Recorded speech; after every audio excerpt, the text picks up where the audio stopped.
Hello, everyone. Welcome to episode 10 of the Red Bull Project with me, Ringo8781 Gaming. And you'll notice we're still in green.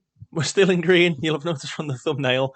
We have moved on from SV Reed. We are now the manager of Werder Bremen Football Club in the SV Liga over in Germany. It's very in keeping of what tends to happen to a lot of managers in Austria. They tend to sort of cut their teeth there and then move on to Germany. But it wasn't done. How do I want to put this? It wasn't done in the most traditional way. We were actually sacked as manager of SV Reed, and I'm going to show you now. Just sort of what happened. It was a bit of a strange one.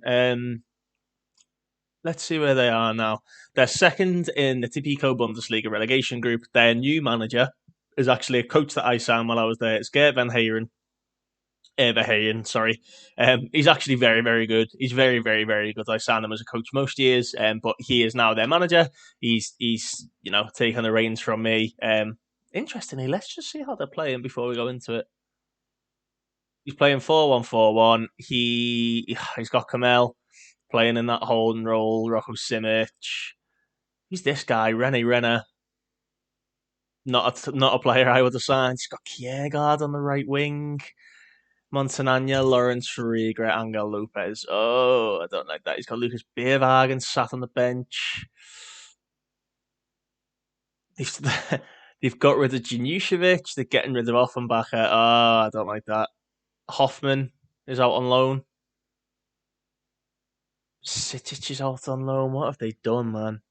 Anyway, we'll go back and we'll have a little look. If we look at their schedule, I was playing away. We had the European ties, so it was the games against, I want to say, Salzburg and Villa. So we lost 2-1 late on to Salzburg, and then we lost 1-0 late on to Villa, as you guys would have seen. And I just played ahead, and I played quite a bit. And I go, actually, have a little look. We didn't go on the worst run. There was a lot of wins, a lot of losses, a couple of losses sprinkled in there. Despite that win against Gil Vicente, we didn't actually qualify for the next stages of the Conference League because we lost 2-1 to Villa. After that loss to Villa, the board literally come down on me and they were like, if you don't beat Tyrrell, you are gone. And I was so shocked by it, and I thought, oh, well, okay. Apparently, one of the objectives for the season was to qualify for the knockout stages. And I was like, okay, but, we've got a Premier League team in there. We performed well in the first game. You can see second game, despite one or two shaky performances, we only lost 2-1. So it wasn't the end of the world. And then I thought, okay, we'll beat Tyrrell. And they just absolutely destroyed us. Chabi getting two as well, and that was just like writing was on the wall, and I was sacked, and that was that. I didn't know what to do. I was very much in a case, or in a stage, I should say, of do we carry on with this save or do we look for something different? I spoke to a couple of people regarding that who, said maybe go back to the West Ham save, which was one idea, which I thought was a great idea. And then I was just sort of, I was reading a few articles, reading a few things about FM. I was reading the article which got me into the idea of the Red Bull project in the first place, and I thought, you know what, we're going to stick it out. We're 4 years in. Why not stick it out? So that's exactly what we're doing. We're sticking out. We waited around. We did have a few job offers. We had a few high-profile job interviews. We had a Stade Rennais interview. We got offered the MK Dons job. We got offered the Barcelona B job. There was a few different jobs popping up. I thought, I'm going to stick it out as long as we could go. And then we got to the stage where we are now, which is the 16th of April, and Werder Bremen came calling. They are still in the second tier. If we have a little look at their manager history, Andreas Herzog was sacked. We start the game as the Wacker Mödling manager, which again, I told you, that's sort of the progression steps people tend to take out of Austria, is to end up over in Germany. But he was sacked. He's left them in 11th place in the Zweiliga. If you actually have a look at the club info, I believe they were predicted to finish second. Yeah, they were predicted to finish second, and you can see they've never gone back up to the Bundesliga since their relegation in real life. They finished third, fourth, and then subsequently eighth, and then they're going to finish 11th. So it's not it's not going to be a very easy project. It's not going to be a let's go in there and this is what we're going to do and this is what's going to happen. It's going to be a bit of a long, hard slog, and the squad really reflects that. There's a lot of aging, not very good players on high wages, and then there's a few younger players who could potentially turn into something, but from the looks of it, haven't been played. Johan Mina, to me, sort of purely physically for the stamina, the natural fitness, the flair, the composure, I think he has to be built into the team somehow. But if you have a little look, he's played 127 minutes this season. If you have a look at his previous seasons as well, 18 and 7. He's not been playing, which is strange to me because I feel like he's just got something about him. He's got one or two traits which aren't great. Dictating the tempo in these positions isn't necessarily great. I am going to train him to play as a striker or a wide player. I do like the idea of him being a wide player. He's just not quick enough. So he's either got to be in the hole or he's got to be up front, playing sort of like a false nine, deep line forward type role. But yeah, it's a bit of a sad state, really. If we have a look at the club's finances, they are they're not the worst. But if you look at the projection, we're predicted to make money, which is obviously a win. But the transfer budget is going to be slightly under 1 million as it stands. Because again, if we go back, you'll see that we are spending an extortionate amount of money on wages. We are nearly £80,000 over wage budget. And that is something that we need to sort out just from the off. We have that as one of our promises is to sort out the financing. If we look at the club vision, I've been told all I have to do is develop clubs using the players using the club's youth system, which is fine. Work within the wage budget. It's a requirement. That's not even a suggestion. It's a full-on requirement. A maximum 1-year contract for players over the age of 34. Maximum 2-year contract over players over the age of 32. The Bundesliga requirement is to finish mid-table. We only have about 4 games left, and we're 11th at 35 points. I think we're on. So I think 1 or 2 wins out of those games, and it'll be fine. They just want us to be an established Zweiliga team. I think they're just trying to, it's damage limitation. They're a big team, Werder Bremen. If you go back to their club history, they've actually won the Bundesliga 4 times. Is early on in this as close to 2004. Got a European Cup Winners' Cup. Obviously, is now known as the Champions League. They got the DFB Pokal, which they won again as recently as 2009. Super Cup. They've got a German League Cup, and yeah, they're a big club. They've just fell on really hard times. It's a shame. It's going to be a bit of a task, but I feel like these are probably the perfect club that could have come calling. They're in a good league. I love managing in Germany. You don't have to worry about the work permits or whatnot. That you've got the whole rolling on of the president votes every year, every season they happen. So you could have a very, very good president one year, and then the next year you could have a very, very bad president. So it just makes the game a lot more. It's challenging. It's very challenging. We've got a good derby game in Hamburg. We've got Bayern Munich in the derby as well. We're set up. I mean, we are a big club. We're a very, very, very big club. 42,000 seater stadium in the Werder-Stadion. The building blocks are there, but what we've got to look at the squad before we do anything else. We're so far on in the season that this season's just a write-off now. We just need to play the games and get to the next season. But we need to analyse the squad, and we need to analyse it in a couple of different ways. We need to look at positions. We need to look at who is playing, who isn't playing. Is there anybody who isn't playing that should be playing? And how have these guys performed in the season so far? So looking at it goalkeeper-wise, we've actually got 2 very, very good goalkeepers, and you'll see that they're pretty much of a muchness in terms of what they've played. We don't really have a metric looking directly at goalkeepers, but you can see here, Fabian Bjuntic, the Croatian goalkeeper, he is on 9,025, what? 9.25k a week. Is good. He's a good goalkeeper. But other than that, he's not, too far beyond the realms of that. He's not good distributing the ball. And again, we've got to think of how we want to play, and we want to play that high level. We've seen it with the SV Raids. We play well from the back. That starts with the goalkeeper. He's not very good at that. But then you have a little look at Oliver Christensen, a Danish international. He's cheaper wages, a little bit younger. He's got to be the number one to me. It's an absolute must. And then you look at the centre back position, and you look at all these players we've got who can play in a central defensive position, and you just have a little look. And again, you've got to think who's playing, who's not playing. You've got Nils Rösler, who's played the least amount of games. He's 33 now. He's on quite a hefty wage. Not too bad, but it's up there. He's competent enough. He's still quite physical. 13s, 12s in this division are still quite good.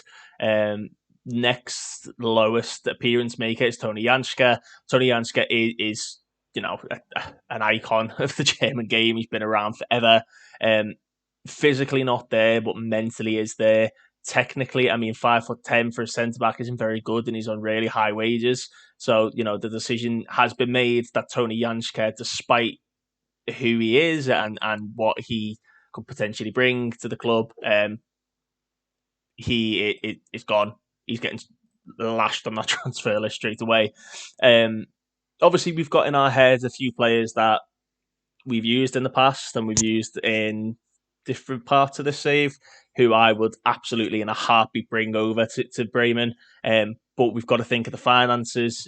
So we're gonna have to take that into effect. They've got this guy Lucas Klunter, who's apparently very, very adept at playing centre back.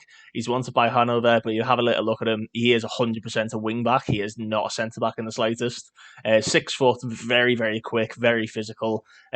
Got a decent enough cross on him, like 10s. He's sort of the bang average of a 10.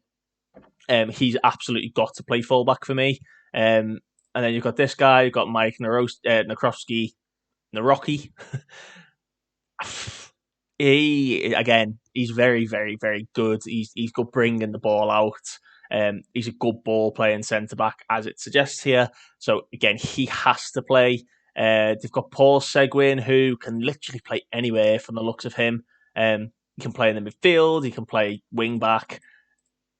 He's on a lot of money though. £22,500. I'm going to have a little look at this view. This is a view which, a lot of people tend to use, but this was done by a guy in the Discord.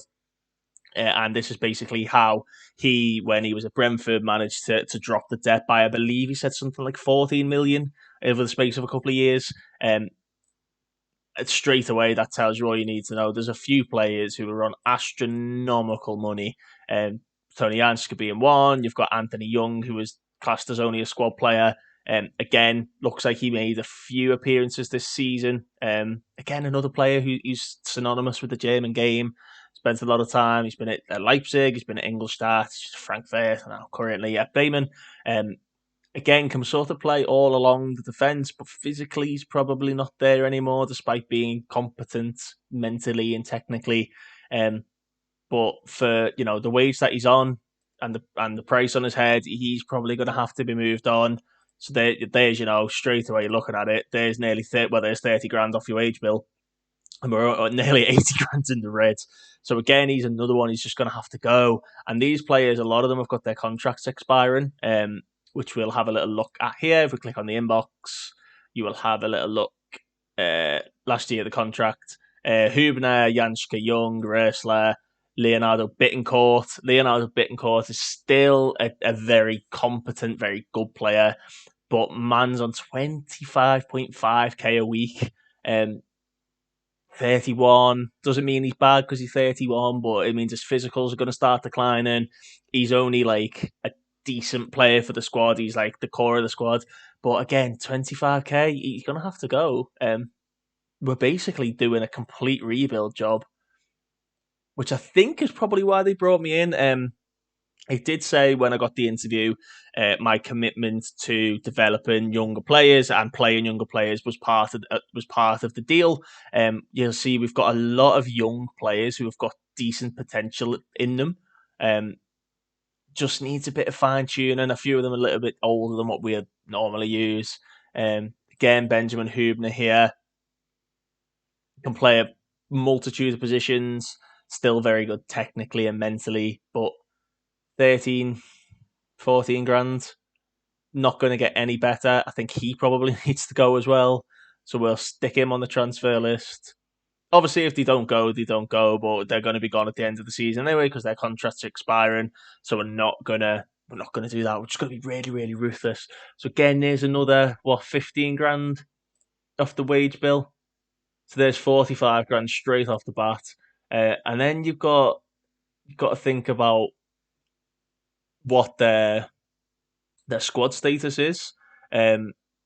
You're thinking of the likes of like Yannick. He's on 10.5k, maybe not the most expensive, but a 28-year-old who is a bit of a fringe player. I think he's actually decent, to be honest with you, and he can play both fullback positions, which is when you're at a club that doesn't have a lot of money, you need players who can cover different positions. Not played a lot this season. Made one start, 9 substitute appearances, 6.49 average rating, and just doesn't seem like he's ever really going to kick on. It's a hard one. It is a very hard one. You got to look at all the bonuses too, like minimum fee release clauses and whatnot. Who else? Stefan Teagues, Borussia Dortmund, has played for them. He actually ends up playing 38 times for Dortmund. Wow, okay. Predominantly 2021-22. Okay, that's quite mad. Was signed on a free transfer. He's on 20 grand a week. He can play as a striker or he can play anywhere up and down that left flank. He's definitely a striker to me. 6'4", very, very good in the air. They're saying he's one of our better forwards. Just to let you know, all of the staff stayed from the previous manager Herzog leaving.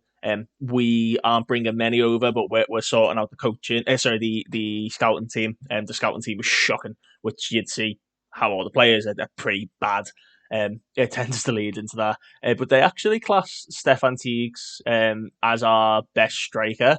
However, if we go back into the squad view and we have a little look at the key metrics again, sorted by position, we look at Kleindienst, who is the out-and-out striker.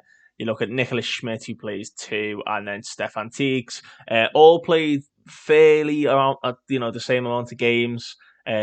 You have a little look at the shots and whatnot. Stefan Teagues actually does get a lot of shots away and quite a few shots on target. His goals per 90 is quite high. He's got 7 goals. Kleindienst has got 14. And then there's Nicholas Schmidt sitting there on 3 goals. But again, is he an attacker midfielder? Is he a striker? I feel like the club don't really know, or they didn't really know who's going to play where and what the best team is. It then comes down to a money side of it. So you look at them again. Teague's apparently an important player on 20 grand. You've got Schmidt, who's a squad player on 11. And then Kleindienst, who's on 25.5 grand a week. But he seems to be repaying that because he's worth quite a bit of money. He's worth between 6 and 8 million. And he's got 14 goals in all competitions this season. Either footed, 6'4", very good jump and reach. He's quite physical. He's quite quick. Somebody 6'4", 12 pace, 10 acceleration, very strong. You'd suggest that he scored a lot of headers then, but this is where another factor comes into it. If we go into the inbox, we click on the data hub. I've already had a little look at this. This is one thing because it's such a good tool this year, especially when you're going into a new club. And it's one thing that I've learned or had to learn to do within this save particularly. It's something I've never done before. Is because I've jumped around from so many different clubs so quickly. You have to have a look and analyse what your strengths are. I agree entirely with what our data analyst says because he says our crossing numbers are absolutely fascinating. And they are. We cross less than the average team. We cross less accurately than the average team.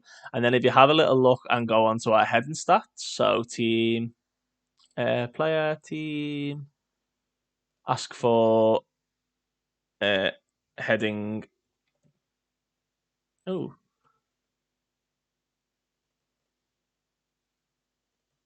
I kind of find it. Forwards. Aerial forwards, there we go.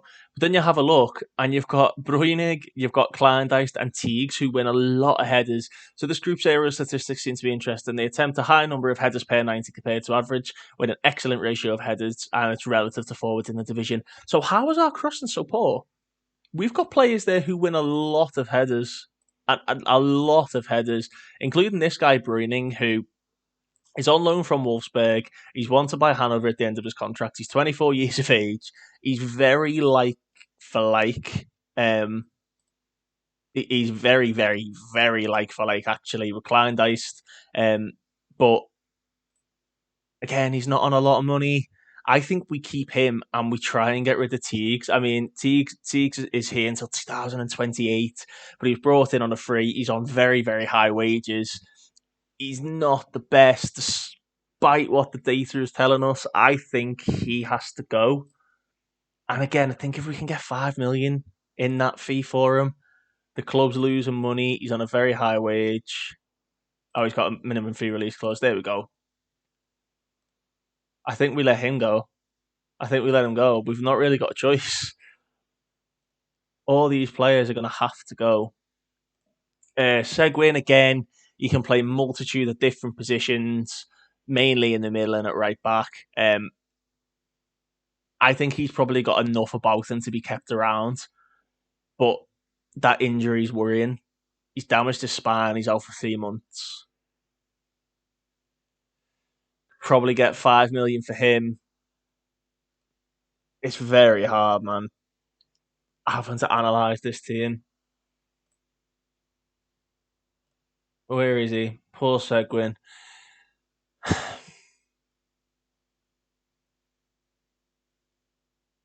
He's probably up there with the passes completed, chances created. He's up there. Key passes, he's very well up there.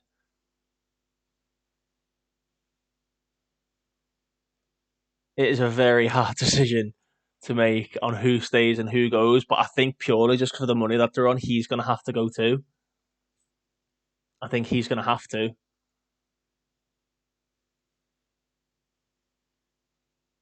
This is hard. I haven't even had my press conference yet, and I'm listing all the players.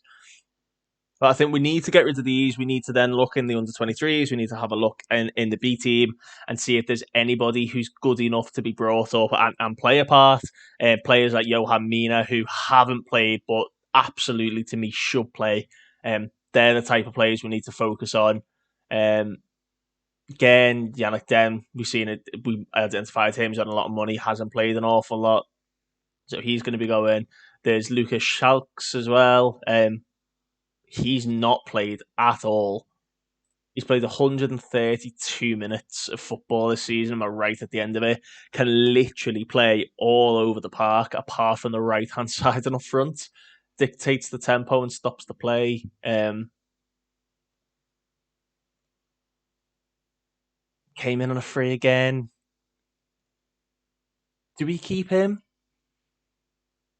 How is he as a wing back? He's not the quickest, but I think we retrain him as a wing back. You know, if we can take the stops play out of his game. I mean, look at the attributes for a wing back. He's actually quite good. He just needs to be a bit quicker. Can we work on his quickness? We can. If he can get that 12 up to a 13, but the acceleration and the pace up to about a 13, I'm happy with that. So I think he has to stay. Then we've got Finn Becker, who I've had a little look at earlier. He looks very good. He gets forward whenever possible. He rounds the goalkeeper. Again, dictates tempo and stops play. I don't like this. But as a midfield player, they're saying a deep line playmaker on defence purely for these attributes. He's not. The traits. He's not that. He's more of your advanced player. We do play a lot of times with an attacking central midfielder.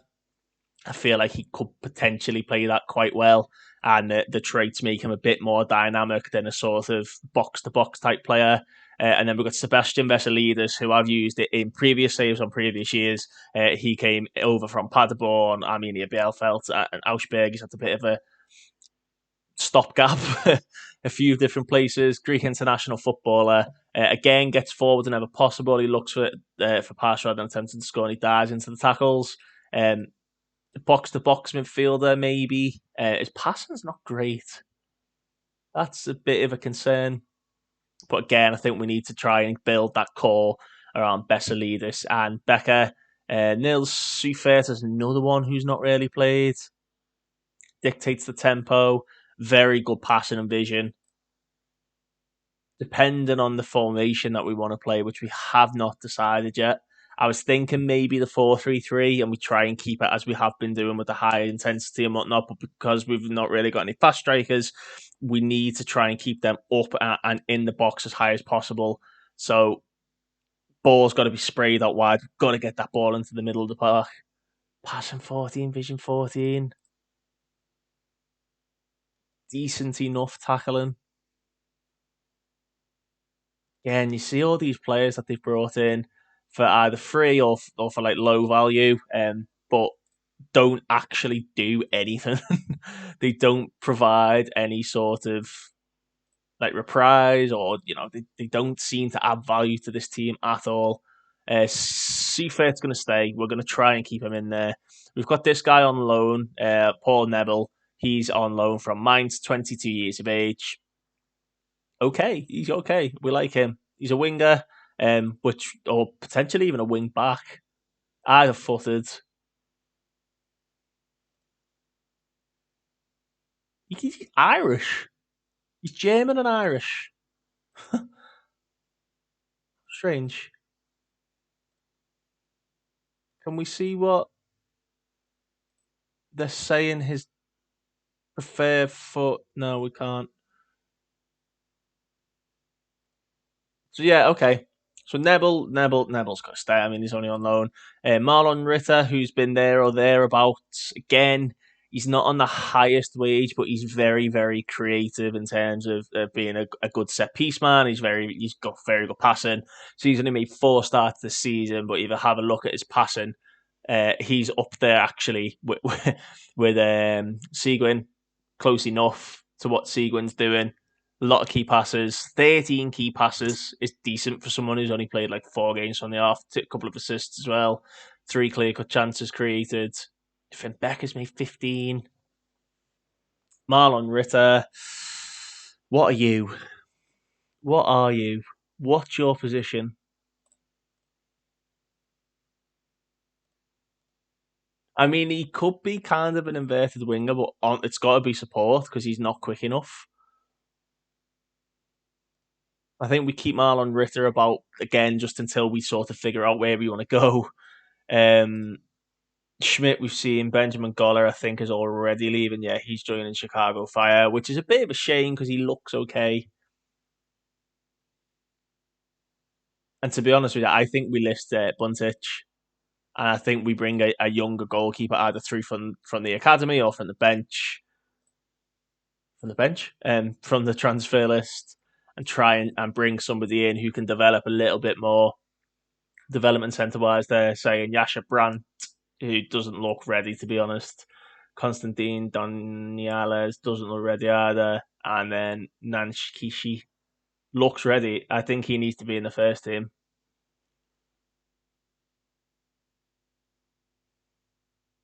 32 appearances for the second team, 10 goals, 4 assists. Yeah, you're coming to the first team, mate. So I think then what we need to do is we need to play the 4-3-3. The saying the Gegenpress is good and well suited to this squad. If we set it to the 4-3-3, then this is going to be hard. I think this may even be harder than Reed, because they actually had a very good core of players.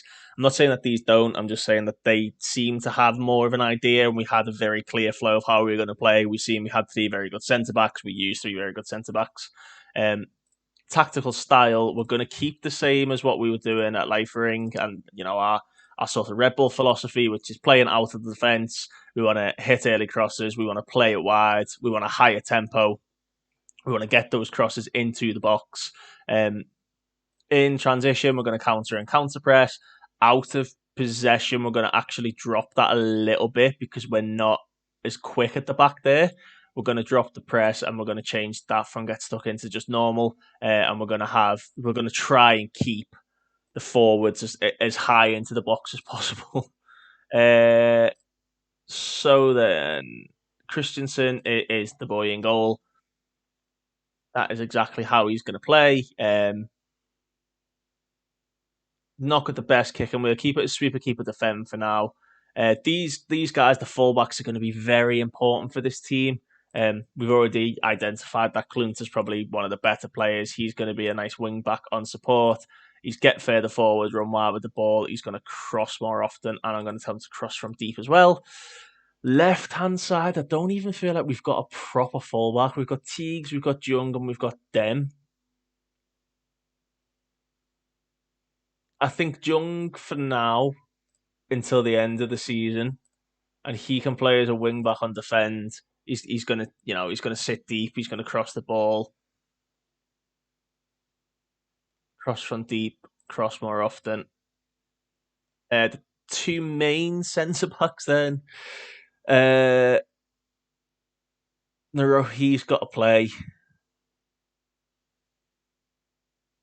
and then we really need to look at getting a new centre back in.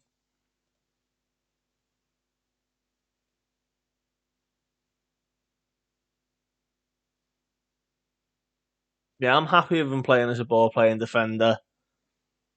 Yeah, 15 passing. I'm happy with that. Who goes next to him? Yanshka? Or Hubner?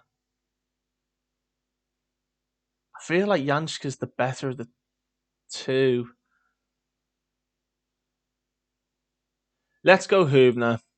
Let's go Hubner for now. I think because they're a little bit slow, we need to make Christensen as a support and then maybe play Narohi as the covering centre back.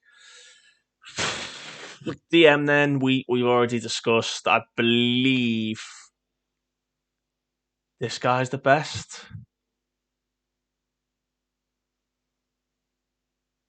Or was it Sufert? It was Sufert, wasn't it? So Nils Sufert, he's going to come in. He's going to be the deep lying playmaker on defend. He's going to sit there deep. He's got very good passing and vision. Going to tell him to take more risks as well. So we're not going to change his passing directness. We're just going to tell him to take a few more risks, trying to unlock the forward players. From the off, though, he's going to be a target man. They are the best type of players we have in the striking position, with Bruinig and Kleindice to being the two main players. Do we want get further forward? He plays with his back to goal. He holds the ball up and he dribbles less. He's got target forward support then. Which means these guys have got to be inverted. We need to get them high up the pitch and into these areas, similar for these guys. So if we go for centre midfield on attack, we have a little look. They're suggesting Vasilidis and Becker. I absolutely agree. Vasilidis, though, can play as the box-to-box midfielder. Yeah, box-to-box midfielder there, and then a central midfield on attack is going to be Finn Becker. Right-hand side, I'm thinking Mina. You got Nicholas Schmidt, who's either footed. You got Bittencourt, who's a right-footed player. Got Mina, who brings a lot to the table. I just can't overlook the composure, the flair. His off the ball, his leadership's quite good. He's quite agile, decent passing. I can't really overlook Mina. Is he left-footed as well? He is left-footed. He's a bit of a no-brainer. And on the right-hand side, then, I tell you what, let's make Mina attack. because he likes to curl the ball and he likes to go around the goalkeeper. If we make him attack, I'm happy with that. And then on this side, then I think to end the season, maybe Bittencourt. Yeah, to end the season, let's go Bittencourt and let's see. Got a few good partnerships. That's fine. I'm happy with that. Um, it's definitely going to be a bit of a challenge, to be completely honest with you. Um, let's see how we get on. We're live come the Hanover game. Sod it. Let's go for it. I'm going to set up the set pieces and whatnot now, and then hopefully when when we come back, we're ready for the Hanover game. It's becoming very apparent as I'm setting up these set pieces that we've not got a lot of physicality. So I think that's something we definitely need to address in the transfer window. We need a lot more pace. We need a lot more power as well. So physicality is definitely something we're going to be scouting for. We've gone through and we've dealt with the news article about players whose contracts coming up, including the likes of Yanshka and whatnot. Um, we've got the committed spending down from 323,000 to 247,000, meaning our wage budget next season would actually be £325,000 per week, which is an increase on what we've got, and still, 50 grand less than what we're spending now. So yeah, that is a big, big, big win. I think that's a small thing we've changed, but it just means we're going to have a lot of turnover in the summer. So we need to get our recruitment right. So we need to get our scouts in place now to get the players in for the summer, basically. Look how bad these scouts are. They're so poor. No wonder they were languishing in League Two for so long. We can easily go and get people in who've got good personalities and who are 13s, 14s, 15s easily. So after terminating those contracts, that leaves us with 4 scouting slots to bring in. The first of who it has to be the first scout we brought in, really, hasn't it? He was at Leifering with us. See if we can find him. Oh, where is he? Where is he?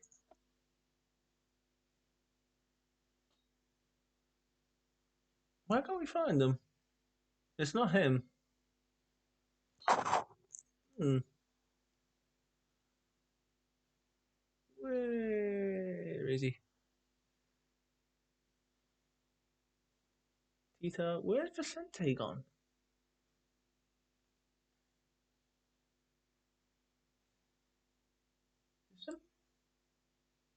There he is. He's over at SV Reed. We took him there with us, but you can see he's an unbelievably good scout and on very, very cheap wages. Let's see if he'll come over to us. What a scumbag. Looks like we're going to get Joe Monks back as well. He was one of the ones who stayed loyal to me when we left SV Reed, and he left too. So hopefully he fancies coming over to Germany, and he does. From Colchester to Austria to Germany. Decent little career for him. We've had a couple of transfer offers, including a £3.5 million offer for Stefan Teagues. That is getting accepted straight away. He's saying he's not necessarily interested in Hanover. However, I believe they are close to going up. Yeah, they're 4th. They need to win the next couple of games, but they do have a chance of going up. So I think he's probably better off going there. So here we go then. We're on pre-match tactical advice for this this big, big, big, big game against Hanover, who are obviously 4th in the league. We're going to keep it positive. We're going to try and um, start on the front foot and see how it goes from there. We can always drop it back to balanced if need be, as you've seen us do plenty of times at SV Reed. We're going to stick with the team that we picked, and we have had it suggested to us to play a different team. That is not what we're going to do. We're going to stick to our guns. Let's just populate the bench here. 9 players on the bench over in Germany. It's a lot more than I'm used to. Ritter, Schmid,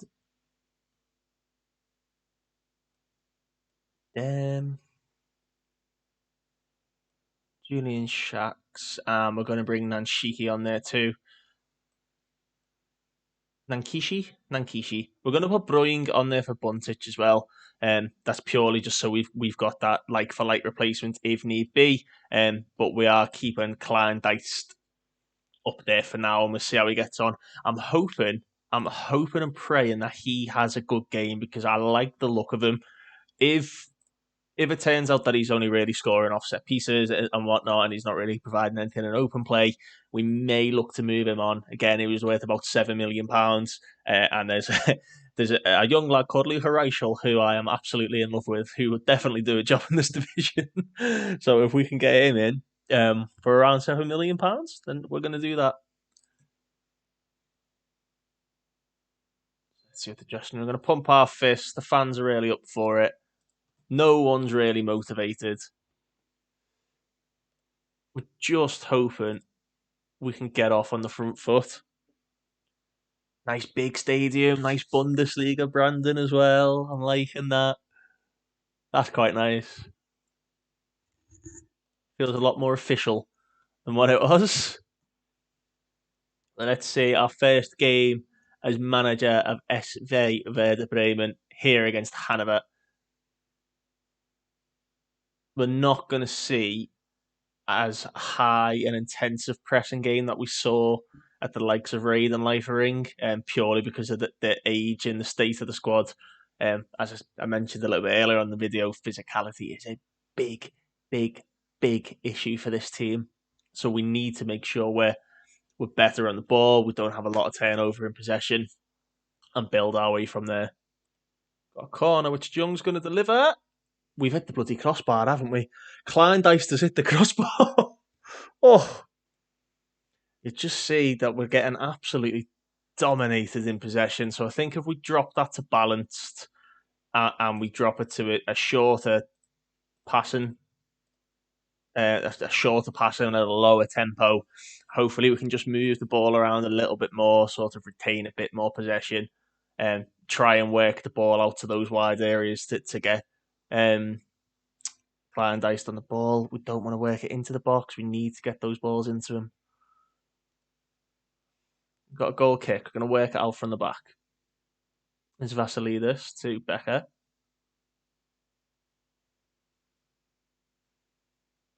Hubner. It's nice control of the play. Vasilidis. Silly. And he's not really attempting to get back there, Vasilidis, as Gross puts it wide. His passing's shocking, isn't it? So we're gonna tell you to take fewer risks in your passing.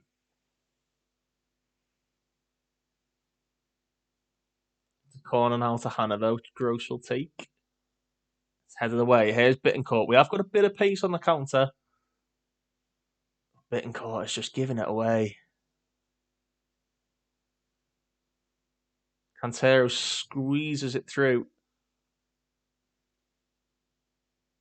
He's hung his cross up, and Andy Zakiri has put Hanover 1-0 up. Bit of a comedy of errors, really. I mean, there's two players pressing, not really putting the challenge in. Cantero allowed to get his cross in. The header is missed at the near post by Naroki, and it's knocked in. I mean, really, Christensen should be getting that too. I mean, as first halves go, this has not been very good at all. And we're giving the ball away an awful, awful lot. Made a couple of changes at half time. Schmidt and Nanshiki have come on, and Mina and Bittencourt have come off. They literally provided no threat whatsoever. So they're the changes we've made there. We've also changed Klein Deist up to a pressing forward on attack. See if he can get involved a little bit more, which he already has done. That's the terrible ball. Better pass there, and Schmidt was in. Sufert wins it back. That's much better. Naroki. Hubner. Passing it a lot more intently now. This is much better. And Shiki. Becker. Lovely ball. Vasilidis. He's got to. He has. Stefan Vasilidis. One centre back to another. One centre back, one centre mid to another, and a perfect start to the second half. This is lovely football. And then Sheehy just breaks the line, finds Finn Becker, and that ball through to Vasilidis. That's a finish, you know. I don't know why they give him so much room. He literally just ghosted into that space in behind. Goes for the free kick for Hanover, and they've literally got. Oh my god. Oh, painful. It's Hübner again. He's got very good jumping routes too. It is painful watching goals like that happen, but we have got a highlight straight from the off. And Becker's going to pick it up. He has got Vasilidis in there. He's hung it across, and it's easily saved. I really want Kleindienst involved in the play more. I really do. I just don't know how we're going to get him high up that pitch. We need to win it back, lads. Win it, win it, win it, win it, win it. They're playing some nice football now. Coincidentally, these are actually managed by Niko Kovac, the former Bayern Munich manager. I mean, they've just passed us off the park there. They have just passed us off the park.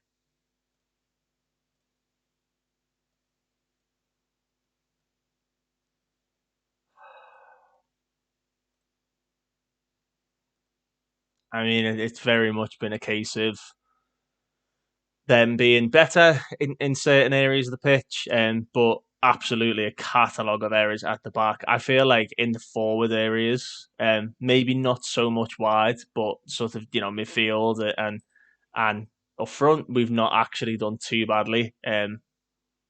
We've not had any of the ball. We've not really had an answer for them when they've had the ball. As you've seen in that last goal, they literally just tore us apart. Very lazy pressing, very lazy defensive work. You can see all of the defenders and the goalkeeper are on below a 6.3, which is absolutely unacceptable. Do you have a chance though? As Schmidt hangs it up. Oh, we got one back. Mike Naruki with the header, not the highest, not the tallest player, but a brilliant header from the pole.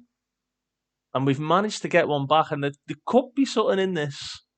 Another set piece has been put in, and Teagues has missed it. Oh, he was offside anyway. He was offside anyway. We will not skip until the end. We will keep this going. Bit of a reaction again. It's from the forward players. The forward players seem to be the only ones who are doing anything, and maybe that's been the tail of the season. Maybe it's just a whole new defense needed. It would suggest it because they're all aging. They're Clunter having such a bad game is shocking to me. I thought he was going to be a decent player, but he's not performed well at all here.